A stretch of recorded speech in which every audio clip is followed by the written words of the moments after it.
the space.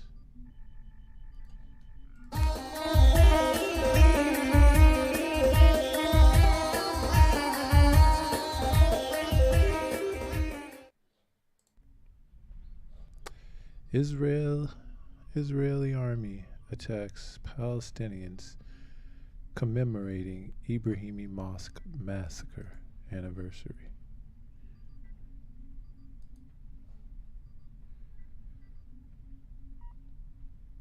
Israeli forces violently attacked a crowd of Palestinians marking the 29th anniversary of the Ibrahimi Mosque Massacre on Friday.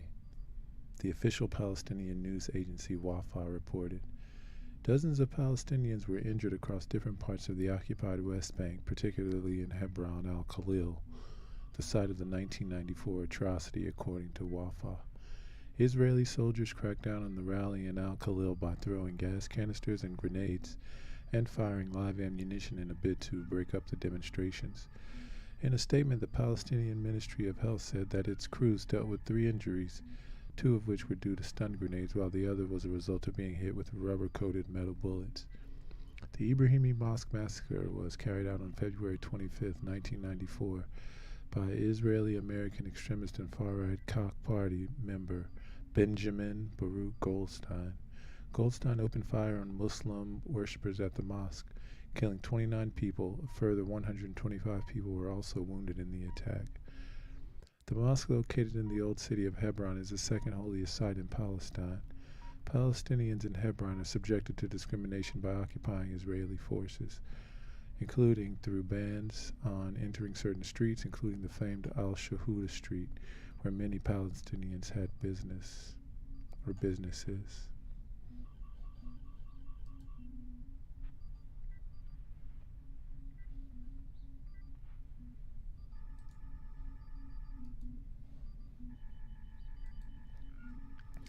Palestinian survivors of the Ibrahimi Mosque Massacre remember the horror. This is from Jacobin.com. 29 years ago, Benjamin Goldstein, a U.S.-born Jewish settler, shot and killed 29 Palestinians in Al-Khalil's Ibrahimi Mosque. Jacobin talked to witnesses who now face a rise in the same extremist Zionism that motivated Goldstein's slaughter. 29 years ago, on February 25, 1994, Benjamin Goldstein, a U.S.-born Jewish settler and member of the far-right Koch movement, entered the Ibrahimi Mosque in the old city of the southern occupied West Bank district of Hebron. It was during the Muslim holy month of Ramadan, and hundreds of Palestinians were crammed inside when they bowed in prayer. Goldstein, dressed in his Israeli army uniform, unshouldered an assault rifle and began shooting indiscriminately. 29 Palestinians, some of whom were as young as 12, were shot and killed while offering Fajr, the Muslim dawn prayer. At least 125 other Palestinians were injured. The entire mosque was turned into a pool of blood, remembers 47-year-old Mamoun Wazwaz, a survivor who was 18 at the time of the massacre. I was walking among the martyrs and injured. People were screaming. I was speechless. It felt like I was in a nightmare. The Israeli government has long claimed that Goldstein had acted alone and was psychologically disturbed. However, Palestinians believe that the massacre was a planned attack of which the Israeli military was aware in advance. Witnesses have also claimed that there was more than one shooter. It has continued to affect all of us here in Hebron or Khalil. Wazwaz continues, seated on the red carpet of the Ibrahimi Mosque, intermittently glancing at his young daughter playing in the corner. I still cry like a child when I remember. It's had an endless impact on us.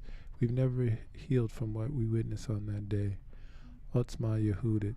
Nearly 3 decades after the tragic day, life for Palestinians in Al-Khalil's old city has only deteriorated further, with Israel's labyrinth of military checkpoints and restricted roads suffocating the city's residents.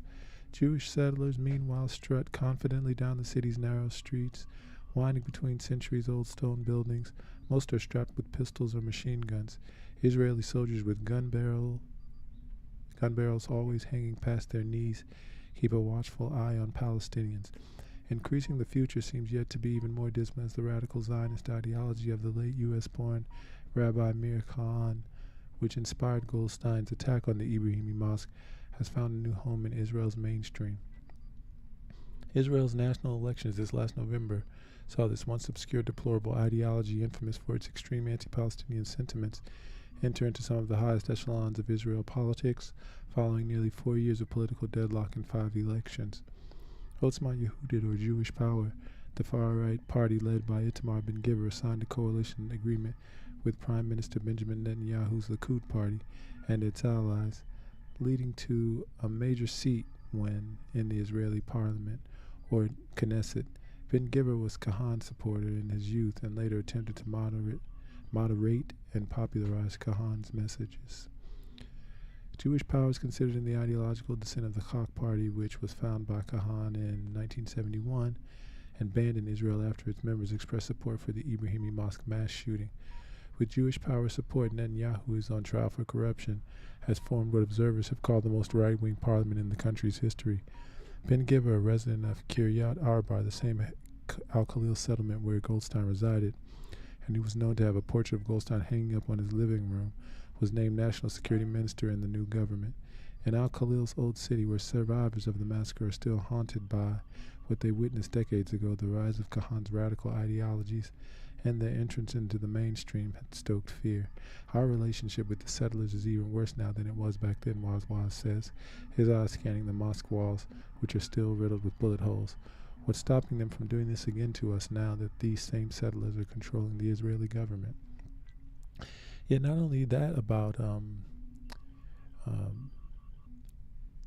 Ben-Gvir, Itamar Ben-Gvir, the intro to our Yahoo segment features him dressed up as Benjamin Goldstein. Let's take a quick look at that. Yahoo!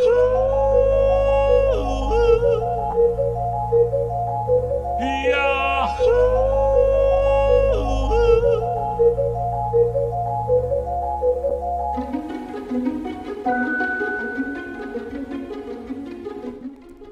Yeah, so that's a young Itamar Ben-Gvir dressed up as Benjamin Goldstein, the terrorist who committed the Ibrahimi Mosque Massacre.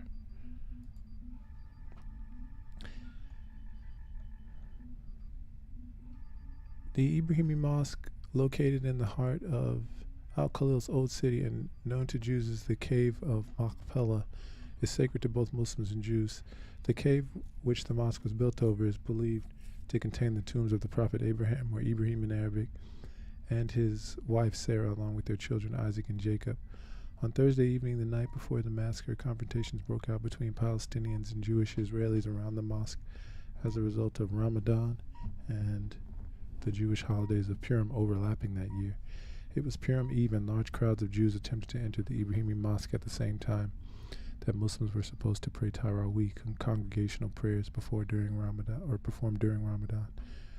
However, there was no serious violence that night. The next morning, however, on February 25th, as Palestinians crowded into the Ibrahimi Mosque for Fajr, a series of unusual events occurred. Israeli authorities, who even at the time controlled the Ibrahimi Mosque, gave an order that all women worshippers be moved to another area of the mosque. Usually women and men would pray in two adjoining rooms, with men in the main front section and women in the back. But for the first time in the history of the mosque, the women were all transferred to an entirely different area, says 71-year-old survivor Husni Hussein al-Rajabi. Israeli authorities had claimed this decision was due to overcrowding in the main area of the mosque. Palestinians believe it to be the result of much more nefarious intentions. Rajabi remembers feeling a tinge of unease when he entered the mosque about 30 minutes before the mass shooting occurred. One of the Jewish settlers, a Russian, was standing by the mosque's main entrance and welcoming worshippers, recounts Rajabi, who was accompanied by his wife and 6 children. He said, Bivakasha, a Hebrew word meaning please, go ahead, or you're welcome. To Palestinians when we entered, we'd never witnessed the settlers behave like that before. The first round of shooting occurred at the moment worshippers bowed to their knees to perform sajda, portion of prayer, when Muslims prostrated and touched their foreheads to the ground. Sheikh Mohammed Ziad Jabr, 60, believes Goldstein had meant to start shooting during Ruku, the portion of the prayer when worshippers bent forward and placed their hands on their knees performed right before sajda, but had gotten confused. Since people were bowing to the ground, it helped many of us avoid the first round of shooting, Jabr says, standing at the exact location where he was praying that day. This was Allah's mercy on us. according to Jabbar Goldstein, who was a physician in the Israeli army, threw a stun grenade right before the shooting. The shrapnel struck Jabbar in his leg, leaving him unable to walk for about a week. Rajabi was in the third row from the imam, or the worship leader, was shot in the first round of shooting. One of the bullets hit his forearm, while another went right through his elbow, shattering his bones. He says the injuries were sustained from two different types of bullets, one of which was a dum-dum or expanding bullet. Further evidence, he says, that there was more than one shooter. I saw Goldstein standing between two other settlers, Rajabi tells me. They continued shooting until they ran out of bullets. One of the settlers grabbed a backup bag of bullets and began distributing them to others. When Goldstein ran out of bullets, he tried to escape through the gate beside Abraham's tomb, Rajabi continues, but it was locked and he got trapped. So people attacked him, beating him with anything they could find, but the other settlers managed to run away through other exits. Goldstein was beaten to death, his face becoming so disfigured that coroners could only identify him by the army ID tag dangling from his back. All I could think about was my wife and children, Rajabi adds. When he rushed toward the room where the women and children were praying, he immediately ran into 4 Israeli soldiers accompanied by several settlers, which convinced him that even the Israeli army was involved in the organized shooting. I found the women and children screaming and crying, Rajabi tells me, and then I started to lose consciousness due to the loss of blood and I collapsed on the ground. But the massacre in the Ibrahimi Mosque was just the beginning, as fierce protests erupted outside of the mosque immediately following the massacre. More Palestinians were killed by the Israeli army. Others were killed outside the Al-Khalil Mosque, or a hospital, where Al-Khalil residents rushed to donate blood for the scores of wounded. Still others were killed in the local cemetery as they were burying their dead loved ones. Palestinians estimate that the final number of deaths was between 50 and 70, with about 250 more injured over the course of the day. Life would never be the same for Al-Khalil's residents, and the massacre would cement Israel's occupation over the city for decades to come. While Palestinians mourn their slain loved ones, hundreds of residents in Kiryat Arba, located on the outskirts of Al-Khalil, just a few minutes from the Ibrahimi Mosque, gathered to bury and pay respects to Goldstein, a man they deemed a fallen hero. Goldstein had resided in Kiryat Arba since immigrating to Israel from Brooklyn, New York in 1983. For these radical Jewish settlers, Goldstein was not a murderer but a savior for the Jewish people. Local imaginings built around him have reached biblical proportions, with residents claiming Goldstein is the third place behind King David and Samson, 2 biblical giants. Many here believe the unsubstantiated narrative that the Palestinians in Al-Khalil were planning an attack against Israelis and that Goldstein had merely staged a preemptive strike to save them. He's been referred to as the Angel of Kiryat Arba. For his supporters, even the timing of the massacre has deep significance in the Jewish tradition. According to the Book of Esther, the holiday of Purim celebrates the delivery of Jews from a genocidal plot organized by a minister of the Persian Empire named Haman. At the last moment, the plot was thwarted and Haman was hanged and his accomplices were killed. The Book of Esther was stolen from Turkey just recently in the discombobulation of the earthquake, and was returned. So it was stolen by Israeli soldiers who claimed to be rescuers and had to be returned, actually. Before descending down to the Ibrahimi Mosque to unleash violence that would in a split second transform Palestinian worship into wailing mourners, Goldstein had written a farewell note left behind at the small clinic where he had worked. May it be the will of Allah that you continue serving our blessed people faithfully, it said, with love of Israel and prayers for a full redemption.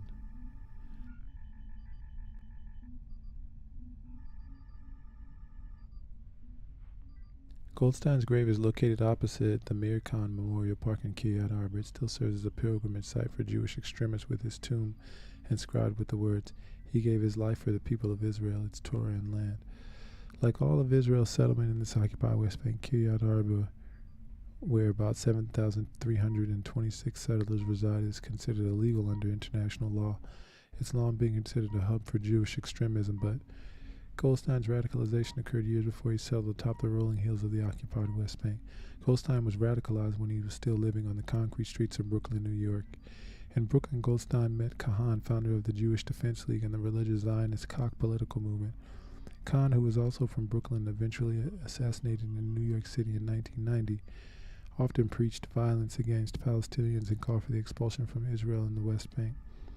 Khan, who served in the Israel Parliament in the 1980s, promoted enforcing halacha, or Jewish religious law, and encoding it into state law. He proposed laws such as banning relationships between Jews and non-Jews and formally separating Jewish and Arab neighborhoods. The follower of Kahan, and his ideologies are referred to as Kahanists. They support the full annexation of the occupied West Bank and believe the entire territory exclusively belongs to the Jews. Goldstein became very active in this movement while in Brooklyn, joining the paramilitary JDL, where he learned to fire a weapon. Kahan even performed Goldstein's marriage ceremony in Jerusalem, at the site where Jews believe the first temple commissioned by King Solomon had once stood. The site is known among Muslims as Al-Aqsa Mosque compound. This area is often a flashpoint between Palestinians and Israelis. After the massacre, the overwhelming majority of Israelis were appalled by the killings. Even now, almost 30 years later, the Kahanist movement remains on the extreme fringes of Israeli society, only espoused by the most radical Israeli settlers. There are, however, signs that that's changing. Shaul Majid is a distinguished fellow in Jewish studies at Dartmouth College in the U.S. and the author of the book Meir Khan, The Public Life and Political Thought of an American Jewish Radical. According to Majid, the late Kahan and his current followers believe that Israel is or should be a Jewish state in which Jews have domination over all the non-Jewish inhabitants, and if the non-Jewish inhabitants, meaning the Arabs, Palestinians, are not willing to acquiesce to this second-class status, then they have no right to be there. However, having spent years reporting from Israel and the occupied Palestine territory, I can affirm that this viewpoint is not so different from what one might overhear in cafes or bars in any major Israeli city. It's a sentiment I've heard firsthand from numerous Israelis on typical night out in Tel Aviv. While these viewpoints are merely anecdotal, they nonetheless reveal the chilling popularization of these right-wing perspectives in Israel. Ben Giver is a self-described disciple of Cain and once been a member of the New Outlaw Cock movement. In the past, Ben Giver has advocated for the expulsion of Palestinians from the country.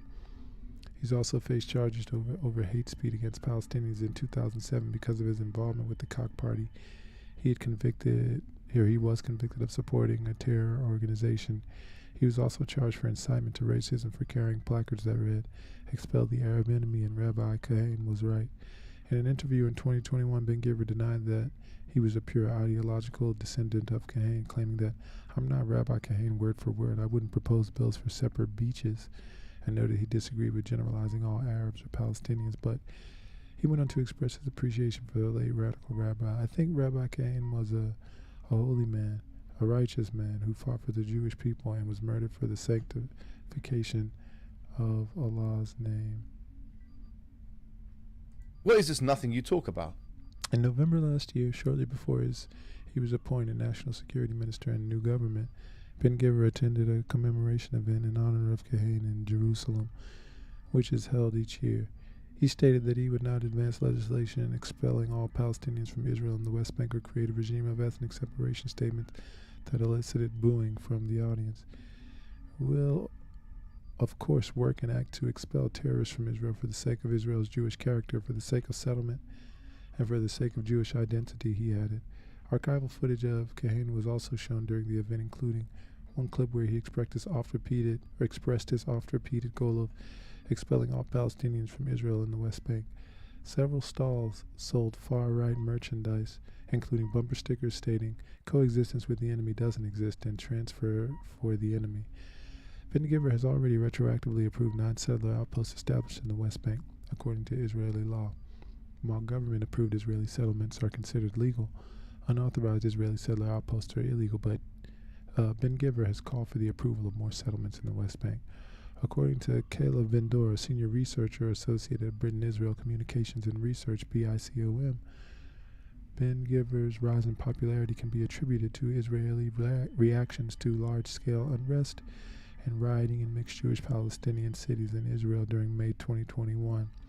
The turmoil erupted in response to Palestinians facing forcible evictions from the occupied East Jerusalem neighborhood of Sheikh Jarrah to make room for Israeli settlers. In addition, the Islamist Arab Party Ra'am, joining the coalition of Naftali Bennett, Israel's former prime minister in June 2021, to boot Netanyahu out of power, created anger from the right-wingers. Ben Giver was able to harness opposition and fear of those events to onboard new support amongst many voters. He subsequently became the big winner of the elections, Bendor tells me. Rather than being an indication of an increase in public support for Calvinism. Ben Giver's popularity is more a testament to his success, like other far-right populists in the United States, Italy, Sweden, and France, of tapping into feelings among the public of being sidelined, disenfranchised, and fed up with traditional politicians, he adds. Majid, for his part, says the Calvinist movement has grown because it's become more normalized, more acceptable in its broad parameters of a kind of Jewish chauvinism in Israel, he explains. One of the things that Ben Giver represents is a normalization of the ideology, but not necessarily advocating for the massacre of human beings. Majid continues, there's a certain kind of Jewish supremacy in the country. There's a growing number of people who feel that Palestinians are a threat and it's not their country and they don't have the right to the land. I don't think there's much sympathy in the country for Benjamin Goldstein besides a small slice of the population, but there's a growing sympathy for his larger worldview, he adds. A poll conducted in January 2023 found that around half of Jewish Israelis believe they should have more rights than Palestinian citizens in Israel. According to Ben-Dor, these feelings among Israelis have also manifested in response to an increase of armed Palestinian resistance movements in the West Bank, such as the Lion's Den, Nablus, and the Jenin Brigades. There have also been a series of deadly attacks against Israelis. Israeli army raids on West Bank cities have led to scores of Palestinians being killed, most recently this last Wednesday, when at least 10 Palestinians were killed and dozens injured in an Israeli raid on Nablus city. Since the start of 2023, at least 61 Palestinians, including 13 children, have already been killed by Israeli forces in the Palestinian territory. Ben Giver's politics have also emerged in the mainstream over decades, in which Israelis have become less concerned about the occupation. Majid says there was a time in the 1990s during Oslo when they thought maybe there would be a resolution, but I don't think most Israelis think that anymore, he explains. Most Israelis just don't care or think about the occupation. Therefore, some of the more radical settler ideologies espoused by the people like Ben Giver are just filling that vacuum. Jewish Israelis typically live their lives without thinking much about Israelis' more than half-century military occupation of the West Bank, but it's a reality that's defined the everyday life of Palestinians in Al-Khalil, with checkpoints, Jewish-only roads, and armed Israeli soldiers stripping them of any sense of normalcy. Following the massacre, Israeli authorities divided the Ibrahimi Mosque, with Muslim access reduced from the entire space to around 40% of the site. The other 60% was allocated to Jewish worshippers who accessed the site from a separate entrance. Instead of this massacre showing to the world the need to end this occupation, Israeli used it to further entrench it, Wazwaz says. Indignantly, in the end, the settlers were rewarded for murdering us and the victims were punished. Shahuda Street, the main road leading to the Ibrahimi Mosque that had once functioned as Hebron's bustling economic artery, along with other parts of the city close to Israeli settlements, was closed off to Palestinian traffic. Hundreds of Palestinian businesses were shuttered. Checkpoints were also erected around the entrance to the mosque, forcing Palestinians to pass armed Israeli soldiers and metal detectors each time they enter for prayers. In 1997, Israel and the Palestinian Liberation Organization signed an agreement that saw Israeli hand over 80% of Al-Khalil, known as H1, to the Palestinian Authority while maintaining control over the remaining 20%. The latter portion, referred to as H2, includes 4 Israeli settlements that are home to hundreds of settlers. Within H2, Palestinian neighborhoods adjacent to the Israeli settlements have been restricted since the massacre. They are isolated from the rest of the city by Israeli military checkpoints and areas where only residents are allowed passage. So you're not allowed to even invite a friend or relative for a cup of tea at your house, says Hisham Sharabadi, the Hebron field researcher for Al-Haq, a Palestinian human rights organization. To enforce this, Israeli authorities block completely or put checkpoints around these neighborhoods. According to Sharabadi, there are 65 types of movement restrictions in the city, which include nearly 12 kilometers of road on which Palestinians are not allowed to drive, and out of those, there are about 2 kilometers where Palestinians are not even allowed to walk. Over the years, the restrictions on Palestinian movement in Hebron City or Al-Khalil have only gotten worse, he says. This has transformed even simply daily activities into a nightmare for Palestinians. Even something as simple as purchasing a washing machine involves coordinating with the Israeli army to bring it to your home because it cannot fit through the turnstiles. Especially during the summer months, Palestinians often face issues of water shortages, forcing the municipality to deliver water to Palestinian homes in large trucks. But for the Palestinians living in the restricted area where trucks cannot pass through the checkpoints, they're forced to collect water in a plastic container and carry them by hand through the checkpoints to their houses. Israel authorities make life horrible for the Palestinians. Sharabadi says these are three primary schools within the restricted area. There are three primary schools within the restricted area in which children are forced to pass checkpoints and have their backpacks searched by the Israeli army en route to school. According to Sharabadi, all of these Israeli restrictions placed on Palestinians in Khalil Old City are for a simple purpose: to force the Palestinian residents out. All of this contributes to what we believe is a project to annex a big part of the old city of Hebron in the eastern neighborhoods and add them to the settlement of Kiryat Arba, to declare the whole area as a Jewish Hebron entirely controlled by the Israelis, he tells me. Israel's supposed goal is working, according to Sharabadi. Before the Ibrahimi Mosque Massacre, the restricted area of the old city had a population of about 7,000 people. The number has now fallen to less than 4,000. The Ibrahimi Mosque is at the center of these settlement plans, and the various Israeli restrictions have caused a significant decrease of Palestinian worshippers attending prayers there. Some Palestinians have to cross 4 checkpoints just to get to the mosque, Sharabadi explains. Since the youth are often the ones targeted by soldiers who search and harass them, it deters many of them from going to the mosque. Even families become worried and don't want their children going to mosque, which is the holiest site in the town, he continues. There are youths and even some older people who have not been to the mosque in the last 30 years. Despite the continued trauma Rajabi has dealt with for nearly 3 decades, following the massacre, he continues to brave the Israeli checkpoints, harassment, and daily searches to continue going to prayers at the Ibrahimi Mosque. While he still believes another massacre could be carried out at any moment, Rajabi says he doesn't have a single molecule of fear inside of him. All of this is to make us scared to go to the mosque so that we leave and the Israelis can take over. He rests his forearm, which still has a scar running down its length from when he was shot, on his knees as he sits on the carpet of the mosque. The mosque means the world to me, Rajabi says. If I pray outside of this mosque, I feel as if I didn't pray at all. The more the Israelis try to scare us, the more time I will spend at the mosque. We will never give it up, no matter how much they try and scare us.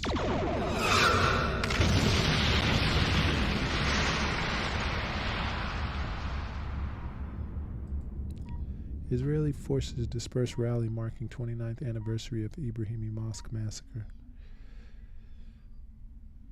Friday, February 24th, 2023, Wafa, Israeli forces Friday afternoon forcefully dispersed a rally marking the 29th anniversary of the Ibrahimi Mosque Massacre in the southern west bank of the city of Al-Khalil.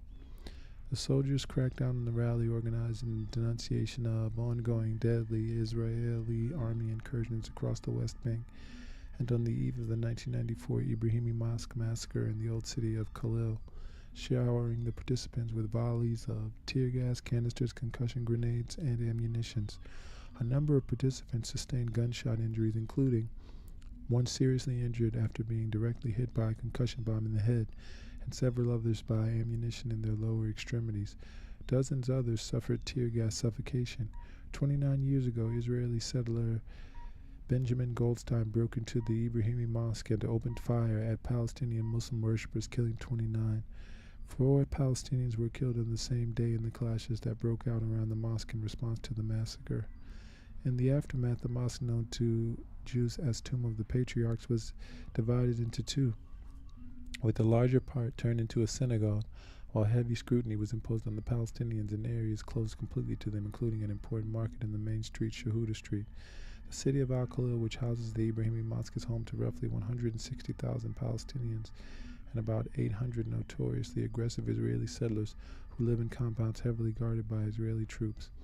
Israel has expelled the only international monitors protecting Al-Khalil's Palestinians from 800 heavily guarded settlers, one of whom committed the 1994 massacre that triggered their deployment.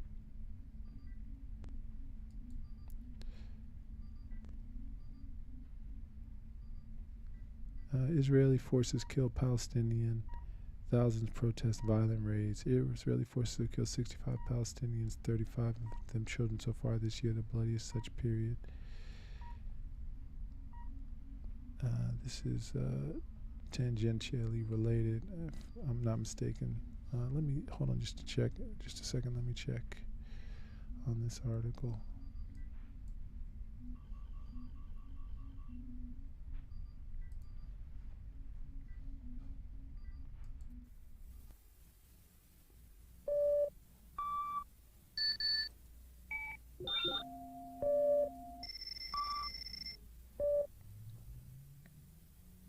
All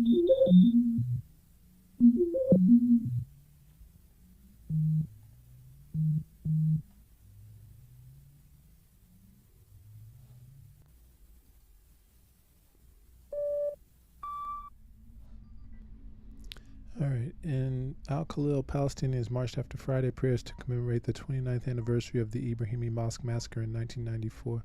And this is from Al Jazeera. When an Israeli American settler opened fire inside the mosque at drawn prayers, killing 29 Palestinians and wounding more than 100 others. In confrontations that broke out, Israeli forces injured at least 3 Palestinians in the Bab al-Zawiya area at the old city of Al Khalil, the Palestinian Health Ministry said on Friday afternoon. The ministry said one of the men was in serious condition after being hit in the head with a sound grenade, while the other 2 had light injuries from sound grenades and rubber-coated bullets. Confrontations broke out with Israeli forces in other areas of the occupied West Bank following Friday prayers, including the villages of Kiryut and Beta near Nablus, as well as Beit Enun and Arub refugee camp near Hebron. The deadly raid in Nablus on Wednesday marked the highest number of Palestinian fatalities in a single Israeli operation in the occupied West Bank since 2005, according to UN figures. It was also the third major Israeli operation in the West Bank since the start of the year, and under Israel's new extreme right-wing government, which was sworn in late December. Along with the nearly daily killings of Palestinians that have persisted for more than a year, the new governing coalition led by Prime Minister Benjamin Netanyahu has been taking unilateral steps such as announcing major illegal settlement building projects, increasing demolitions of Palestinian homes, and imposing collective punitive measures against Palestinian prisoners, all of which threaten to cause an explosion situation on the ground. And from International Quran News Agency, Ibrahimi Mosque Massacre impacts continue 29 years later. 29 years ago today, the Ibrahimi Mosque Massacre happened, in which 29 Palestinian worshippers were killed and 150 others injured. Yet 29 years later, the victims are still paying the price for their massacre. On Friday, 25 February 1994, the 15th day of the holy Muslim fast month of Ramadan, the Jewish terrorist settler Benjamin Goldstein broke into the Ibrahimi Mosque, also known as Cave of the Patriarchs, because it includes shrines and tombs of prophets located in the southern West Bank city of Al Khalil. As Muslims were performing their dawn prayers on Ramadan day and opened fire on the worshippers, killing 29 on the spot before he was neutralized by the worshippers. The Israeli occupation soldiers present in the area closed the gates on the mosque to prevent the worshippers from leaving, and they also prevented those coming from outside from entering in to help the wounded. But the 29 were not only the victims of that massacre that same day. The occupation soldiers opened fire at Palestinians participating in the funerals of the dead, killing 21 more people. While tension escalating in the occupied territories, soldiers opened fire at protesters the next day, killing 10 more and wounding hundreds of others. Following the massacre, the occupation forces closed the Ibrahimi Mosque and Al Khalil's old city for a full 6 months, claiming to investigate the crime. They unilaterally formed the Shamgar Commission to investigate the massacre and its causes, which came out at the time with several recommendations, all against the victims and favoring the terrorists. The recommendations included dividing the Ibrahimi Mosque between Muslims and Jews, creating new facts on the ground that worsened living conditions for the area's Palestinian residents, tightened security around the Holy Mosque, giving the occupation authorities full control over the mosque in order to continue to turn into a Jewish shrine, and preventing the call to prayer from its minarets many times during the year, as well as closing it for Muslim worshiping many times in the year while opening it for only Jewish worship. Shortly after the occupation, authorities placed cameras and electronic gates at all entrances leading to the mosque area, closed most of the roads leading to it to Muslims, with the exception of one gate, with strict military measures, closed the popular vegetable market El Hispa, the Al Khalil and Shaheen Khans, and Al Shahuda and Al Salah streets. With these measures, the old town was separated from its surroundings, measures that are still in place today and are even harsher. Their impact on the life of thousands of Palestinians who live in that area is very visible to anyone who goes there. The terrorist Benjamin Goldstein, whose real name was not Baruch Goldstein, was 42 years old when he committed the massacre. He was one of the founders of the Jewish Territory Koch movement. Goldstein was born in New York City into an Orthodox Jewish family and got his education at Jewish yeshiva schools in Brooklyn, got his degree in medicine from the Albert Einstein College of Medicine at Yeshiva University. He went to occupied Palestine from the United States in 1980 and lived in Kiryat Arba settlement, which was built on usurped Al-Khalil lands and houses the most extremist and racist Israeli settlers.